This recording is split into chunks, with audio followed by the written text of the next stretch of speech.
Selamat sore adik-adik mahasiswa. Selamat bergabung pada perkuliahan Introduction to Linguistics. Hari ini kita akan membahas topik mengenai linguistik struktural. Baiklah, untuk mempersingkat waktu, marilah kita diskusikan mengenai definisi linguistik struktural di awal pertemuan ini. Jadi, linguistik struktural adalah pendekatan dalam bidang linguistik yang fokus pada struktur bahasa sebagai sistem. Pendekatan ini berusaha untuk menganalisis struktur internal suatu bahasa dengan memperhatikan unsur-unsur yang membentuk sistem linguistik. Linguistik struktural muncul pada awal abad ke-20 dan memiliki dampak besar pada perkembangan linguistik modern. Jadi selain linguistik fungsional, ada juga yang disebut dengan linguistik struktural. Yang kedua, kita akan membahas mengenai beberapa ciri khas linguistik struktural. Sebelumnya kita sudah mempelajari atau memahami mengenai definisi dari linguistik struktural. Berikutnya kita akan membahas mengenai ciri khas dari linguistik struktural. Yang pertama, adanya sistem linguistik. Jadi, linguistik struktural beranggapan bahwa bahasa adalah suatu sistem yang kompleks dan struktur bahasa dapat dipahami melalui hubungan antar unsur di dalam sistem tersebut. Pemisahan antara bentuk dan makna. Jadi yang kedua itu adalah pemisahan antara bentuk dan makna. Yaitu pendekatan ini cenderung memisahkan antara struktur formal bahasa atau bentuk dan maknanya. Fokus utama adalah pada susunan dan hubungan antar unsur bahasa. Yang ketiga, analisis sintaktik dan morfologis. Linguistik struktural mengutamakan analisis sintaktik atau struktur kalimat dan morfologis atau struktur kata sebagai cara untuk memahami struktur bahasa. Yang keempat adalah penggunaan metode strukturalis. Pemakaian metode analisis struktural seperti analisis fonologi, sintaksis, dan morfologi adalah ciri khas dari pendekatan ini. Analisis ini melibatkan identifikasi pola dan hubungan sistematis antara unsur bahasa. Jadi ada 4 ciri khas linguistik struktural. Silakan nanti diingat dan dipahami dengan baik. Berikutnya kita akan membahas mengenai para ahli linguistik struktural. Ya, jadi sebelumnya kita sudah memahami mengenai definisi, kemudian ciri khas, dan berikutnya kita akan mengenal siapa saja tokoh yang berkontribusi pada aliran linguistik struktural. Jadi pemikiran dari linguis seperti Ferdinand de Saussure dan Leonard Bloomfield merupakan landasan bagi perkembangan linguistik struktural. Saussure menekankan pentingnya hubungan antar elemen dalam sistem bahasa, sementara Bloomfield memberikan penekanan pada penerapan metode analisis struktural dalam menganalisis bahasa. Meskipun linguistik struktural telah memberikan kontribusi yang signifikan pada pengembangan linguistik, pendekatan ini tidak tanpa kritik. Beberapa kritik melibatkan ketidakmampuan untuk sepenuhnya menangkap kompleksitas bahasa dan maknanya. serta keterbatasan dalam menjelaskan variasi dan perubahan bahasa. Seiring berjalannya waktu, berbagai pendekatan lain seperti linguistik generatif dan fungsional telah muncul sebagai alternatif atau perluasan dari linguistik struktural. Jadi tokoh yang paling berperan atau berjasa dalam pengembangan teori linguistik struktural adalah Ferdinand de Saussure dan Leonard Bloomfield. Jadi kalau adik-adik membahas mengenai kajian linguistik struktural tidak bisa dipisahkan dari tokoh-tokoh tersebut. Ya, sekali lagi saya mengingatkan bahwa Ferdinand de Saussure dan Leonard Bloomfield menanamkan fondasi atau dasar mengenai teori linguistik struktural itu sendiri. Tetapi mereka memiliki masing-masing ciri khas dalam melakukan pendekatan terhadap teori linguistik struktural itu. Bila Saussure menekankan pentingnya hubungan antar elemen dalam sistem bahasa dalam linguistik struktural, sementara Bloomfield lebih menekankan pada penerapan metode analisis struktural dalam menganalisis bahasa. Jadi Saussure lebih tertarik dengan elemen atau terhadap elemen yang ada dalam sistem bahasa. Sedangkan Bloomfield lebih tertarik pada bagaimana cara menerapkan metode analisis struktural dalam menganalisis bahasa. Ya, jadi sudut pandang yang berbeda, tapi tetap fokus pada pengembangan linguistik struktural itu sendiri.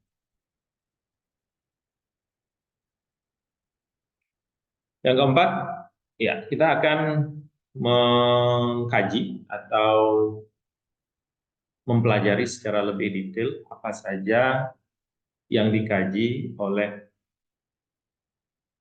Ferdinand de Saussure dalam kajian linguistik strukturalnya.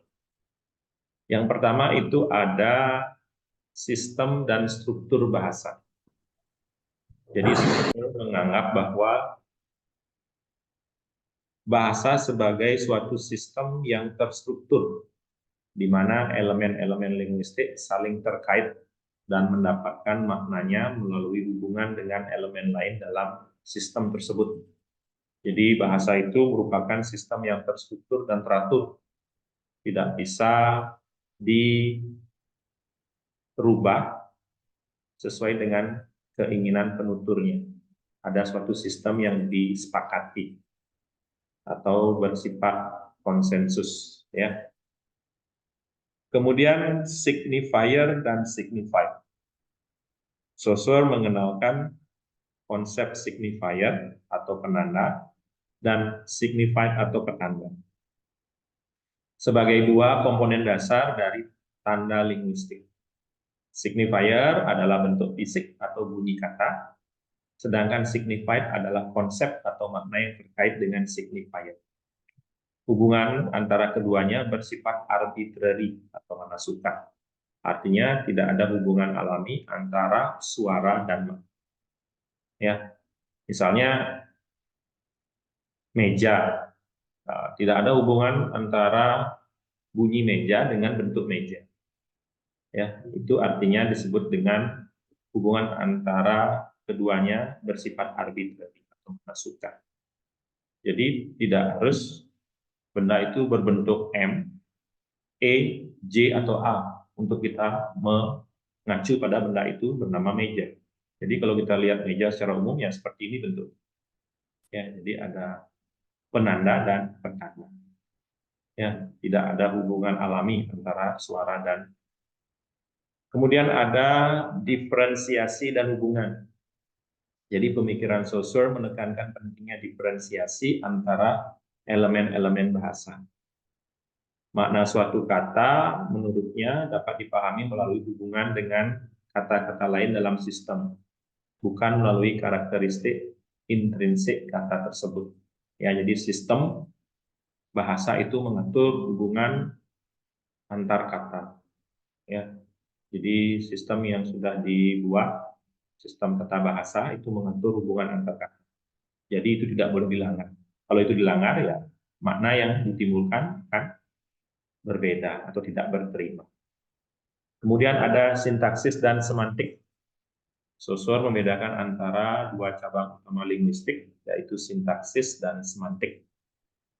Sintaksis berkaitan dengan hubungan antar unsur dalam struktur kalimat, sementara semantik berfokus pada hubungan antar makna. Keduanya merupakan bagian integral dari analisis struktural bahasa.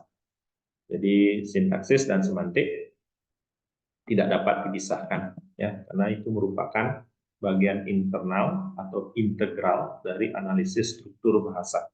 Jadi struktur bahasa tidak bisa dipisahkan dari kajian sintaksis dan semantik. Kemudian Ferdinand de Saussure juga memberikan buah pikirannya mengenai bahasa versus pidato, atau dalam hal ini lebih umum atau lebih familiar dikenal dengan istilah langue versus parole. Saussure membedakan antara bahasa langue sebagai sistem yang abstrak dan pidato parole sebagai manifestasi konkret dari bahasa dalam percakapan sehari-hari.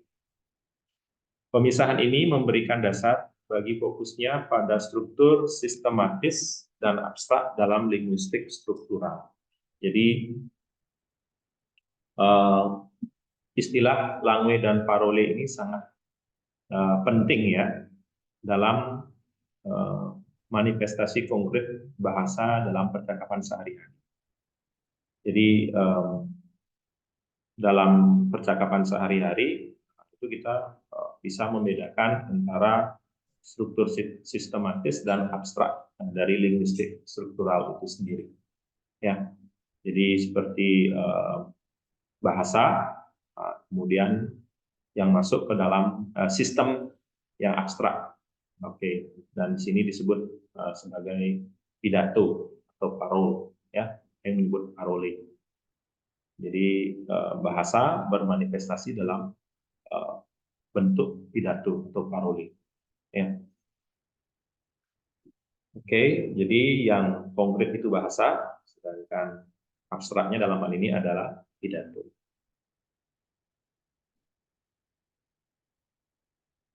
Oke, jadi yang dapat kita simpulkan dalam pemikiran Ferdinand de Saussure mengenai linguistik struktural adalah, jadi pemikiran Saussure membentuk dasar dari apa yang kemudian dikenal sebagai pendekatan strukturalis terhadap bahasa, yang mempengaruhi banyak perkembangan dalam ilmu linguistik dan pemikiran sastra. Namun perlu dicatat bahwa Saussure sendiri tidak pernah menulis karya besar selama hidupnya. Pemikirannya sebagian besar dikumpulkan dan disusun oleh murid-muridnya dalam karya monumental yang dikenal sebagai Cours de linguistique générale, kursus linguistik umum. Karya ini diterbitkan setelah kematian Saussure pada tahun 1913. Jadi beliau ini secara khusus atau secara spesifik tidak menghasilkan karya besar, tetapi seperti yang sudah saya sampaikan tadi, hasil karya atau buah pikirannya itu yang disatukan atau dijadikan sebuah karya monumental oleh para muridnya yang berjudul Cours de linguistique générale. Jadi dari catatan-catatan yang ditulis oleh Ferdinand de Saussure, kemudian oleh para muridnya disusun menjadi sebuah karya dalam bentuk buku yang diberi judul Kursus Linguistik Umum. Mungkin pada saat itu Ferdinand de Saussure tidak memiliki waktu untuk menjadikan buah pikirannya sebagai sebuah karya monumental. Berhubung mungkin beliau sudah dipanggil oleh Tuhan, di karya-karyanya itu tidak sempat beliau bukukan. Jadi para muridnya lah yang memiliki keprihatinan untuk menyelamatkan tulisan dari Ferdinand de Saussure menjadi sebuah karya monumental. Jadi beliau juga dikenal sebagai bapak linguistik modern. Ya. Selain karya monumental beliau yang berjudul Cours de Linguistique Generale. Oke, berikutnya saya akan jelaskan teori linguistik struktural dari Leonard Bloomfield. Jadi Leonard Bloomfield ini adalah seorang ahli linguistik Amerika yang memainkan peran penting dalam pengembangan linguistik struktural di Amerika Serikat. Jadi kalau Ferdinand de Saussure di Eropa, Leonard Bloomfield itu di Amerika menyebarkan pandangan mengenai linguistik struktural. Jadi fokus kajian dari teori linguistik struktural Leonard Bloomfield itu ada beberapa hal yang difokuskan, yaitu yang pertama pada fokus pada struktur dan analisis formal. Jadi Bloomfield menekankan pentingnya fokus pada analisis formal dan struktural bahasa. Pemikirannya mencerminkan ketertarikan pada struktur internal bahasa sebagai sistem formal, dan ia berupaya mengembangkan metode analisis yang ketat untuk memahami struktur tersebut. Jadi selama ini mungkin struktur bahasa dari kajian linguistik yang lain itu menempatkan pada struktur yang non formal, jadi lebih ke formal dan lebih menekankan pada struktur bahasa itu sendiri, ya, bagaimana bahasa itu dibentuk secara internal dalam sistem formal. Berikutnya lebih menekankan pada kajian morfologi dan sintaksis. Jadi salah satu kontribusi terbesar Bloomfield adalah dalam bidang morfologi atau struktur kata dan sintaksis atau struktur kalimat. Ia mengembangkan analisis struktur atau struktural untuk mengidentifikasi unsur-unsur bahasa dan hubungan mereka dalam struktur kalimat dan kata.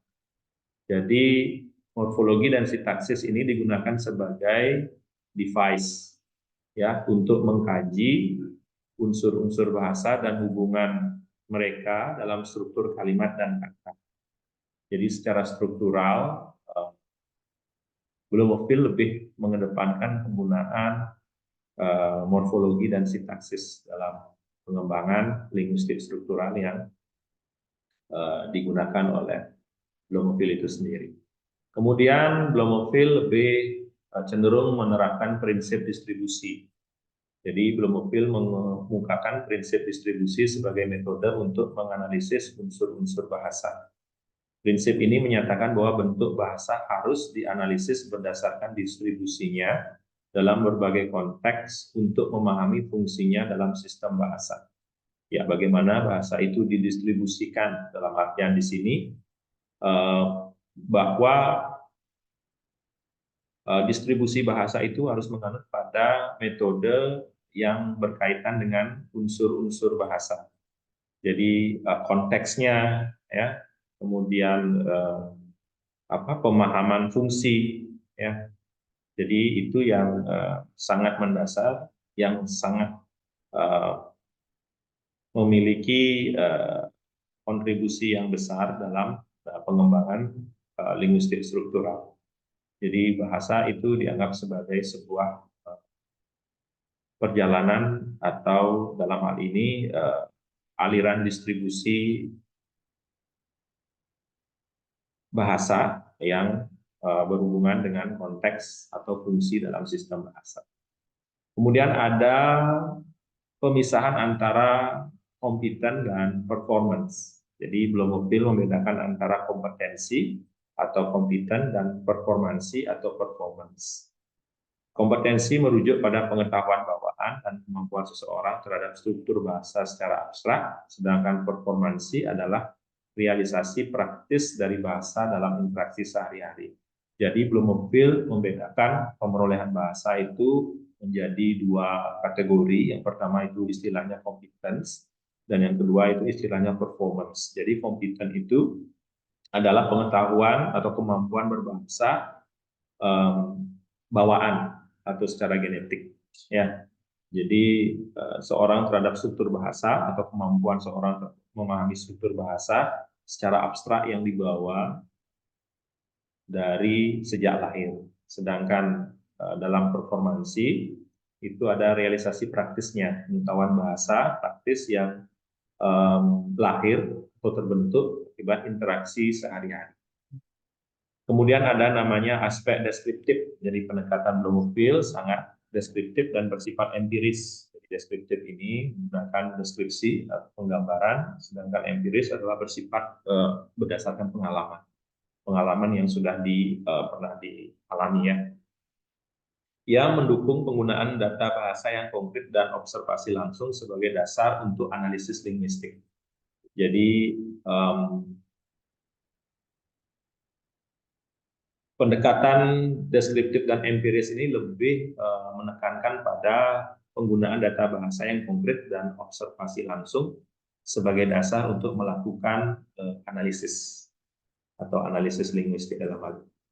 Yang berikutnya adalah pengaruh pada pendidikan bahasa. Jadi pemikiran Bloomfield juga memberikan kontribusi besar pada pengembangan metode pengajaran bahasa.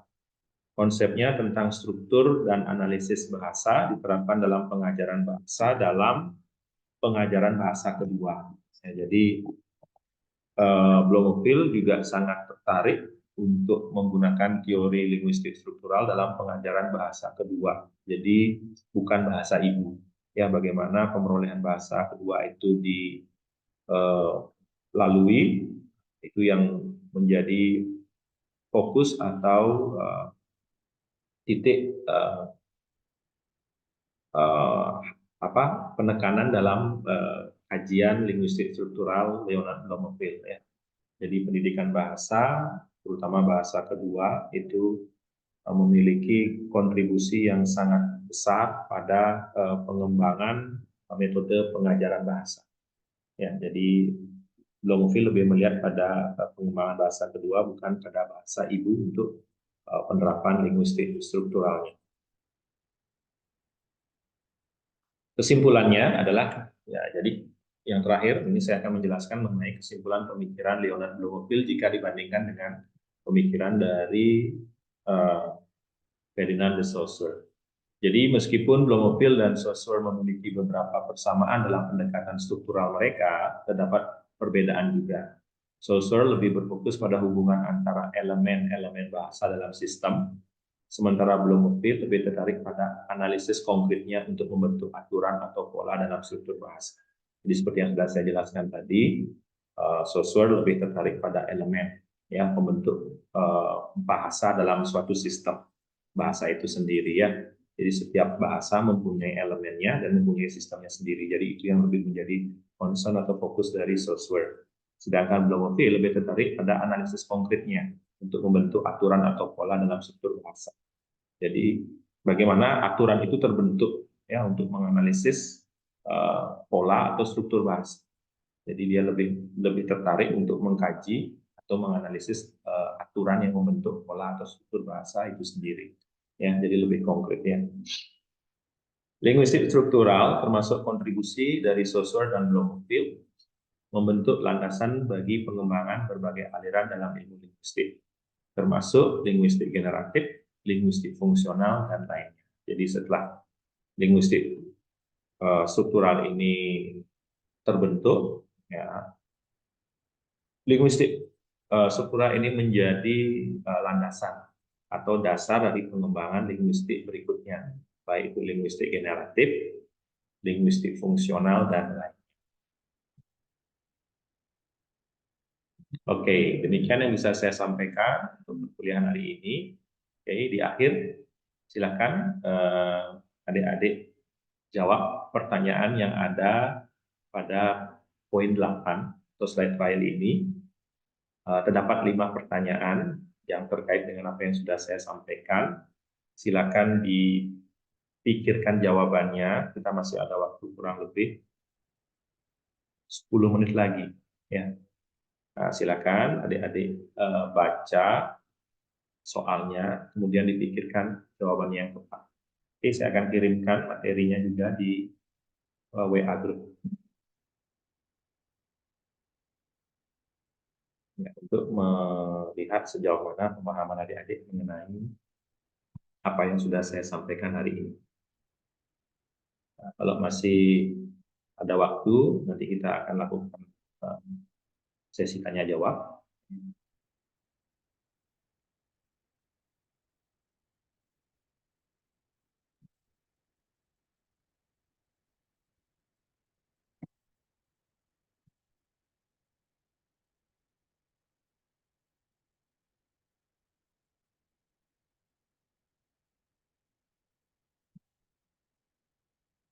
Oke, sambil atau sembari adik-adik memikirkan jawaban yang benar, saya akan kirimkan link untuk absensi hari ini.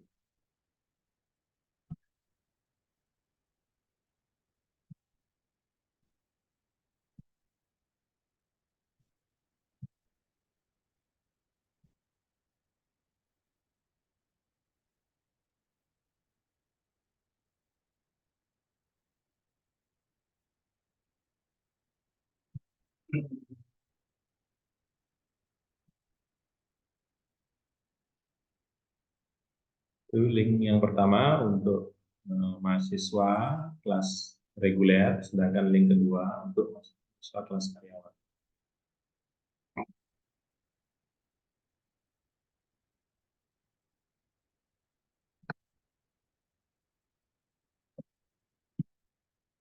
Oke, kan dijawab dengan baik apa yang menjadi jawaban dari setiap pertanyaan yang diberikan. Oke, waktu dipersilahkan.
Oke, baiklah, karena waktu kita sudah hampir habis untuk menggunakan Zoom meeting yang gratis ini. Jadi untuk latihan ini saya akan gunakan sebagai PR ya, atau pekerjaan rumah bagi adik-adik semua. Nanti silakan dikerjakan dengan baik dan benar dan dikirim melalui aplikasi e-kampus yang sudah kita sering gunakan bersama. Baiklah, demikian yang bisa saya sampaikan untuk hari ini. Semoga apa yang saya sampaikan mengenai linguistik struktural, termasuk mengenai definisi, kemudian